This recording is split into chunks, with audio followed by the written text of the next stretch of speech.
Good morning, everybody. It is Sunday with Carrie and Sam inside American Healthcare. Today we're going to talk about prior authorizations, pre-authorizations on medications.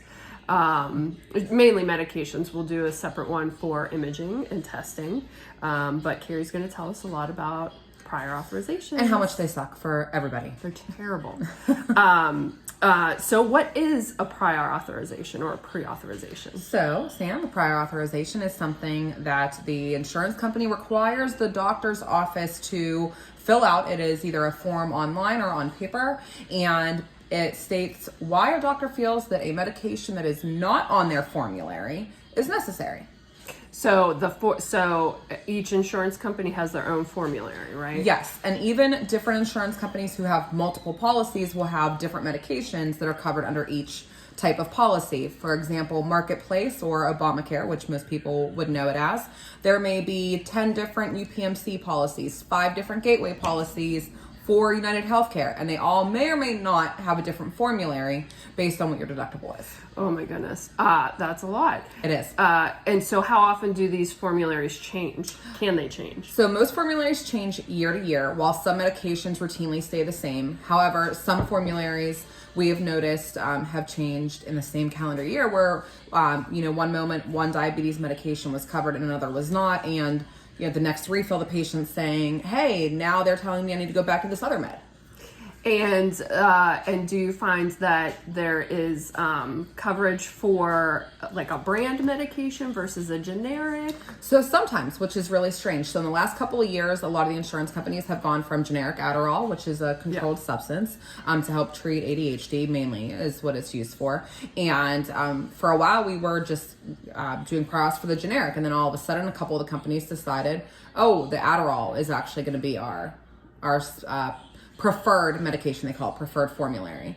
So it has happened for both to be covered or not covered. Okay. So it's important to know, brand versus generic and what's covered under your insurance. Yes. What is the process that we go through at the office for a prior authorization? So, typically, we will find out that a prior authorization is needed in a few ways similar to our refills. Either a pharmacy will call us or send us a fax and say, hey, this medication isn't covered for your patient. Or the patient calls and says, hey, I went to the pharmacy to pick this up. They said the doctor needs to authorize it, which gets a little confusing because I think that a lot of patients think, oh, my doctor did authorize it when they sent it, so why can't I get it? But it's actually the insurance company saying, you need to tell us A, B, C, D, and E about why the patient needs this med. And one question that I've gotten before is, well, why would my doctor prescribe it if it's not covered by my insurance? The real answer is the doctors don't No know. clue, none whatsoever. And it changes so frequently that for them to keep up on their thousands of patients to figure out what's covered by whose insurance, it's not going to happen. Yeah, so generally they know some of the things that are covered, or they'll say, here's a good example, Lyrica this week.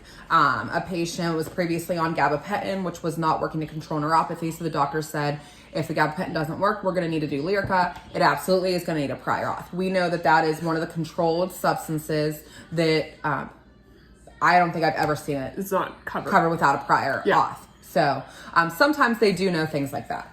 Yeah.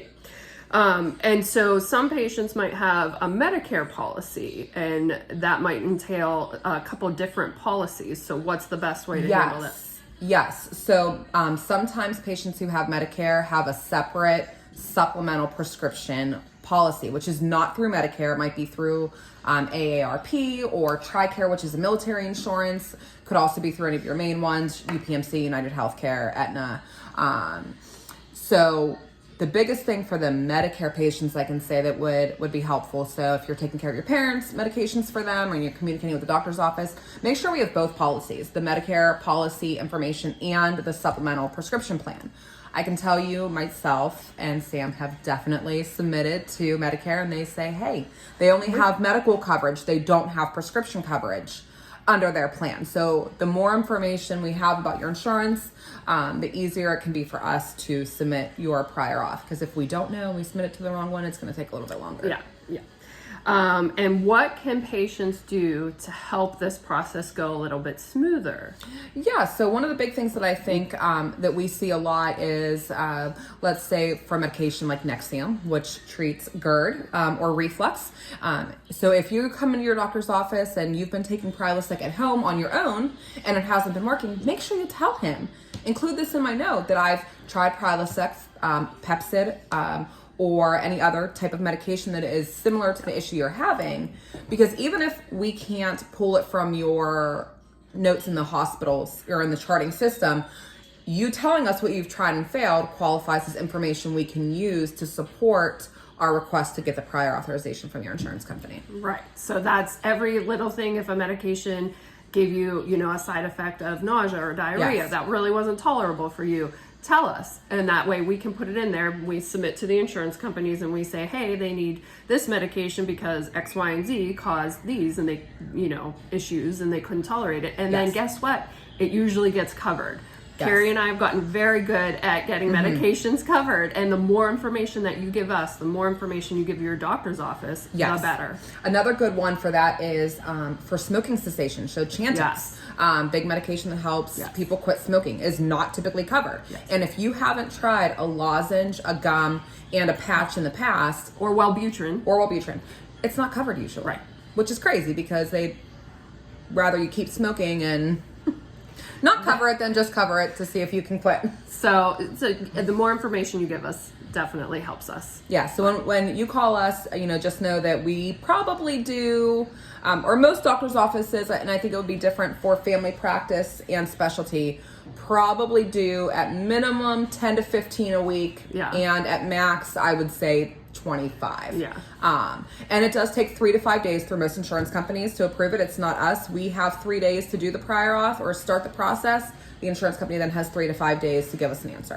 And so a lot of times, because it takes that time, a good thing to look into would be some coupon programs. So we often recommend GoodRx coupons. So if you if you need a medication right now, it's taken too long for the prior auth, sometimes that coupon can cover the medication, save you some money. You can get it then, and then it'll be covered once we get the authorization. So. Yes, and I think one last thing I wanted to add that I just thought of before we go is that depending on your state funded policies, so your Medicare and Medicaid insurance policies, they will not cover over-the-counter medications. So something like, even if your doctor prescribes you Tylenol, they're not going to cover it because it's available over-the-counter. Or Flonase is another one that we often see Medicare and Medicaid policies sometimes not covering, as well as diclofenac gel, which is used for painful arthritis, now is available over-the-counter. So once a product becomes over-the-counter, the insurance companies usually say, we're not going to cover it. So, all right. We hope this helped you guys. We'll see you for our next series, which is going to talk about blood work. Thanks. Bye.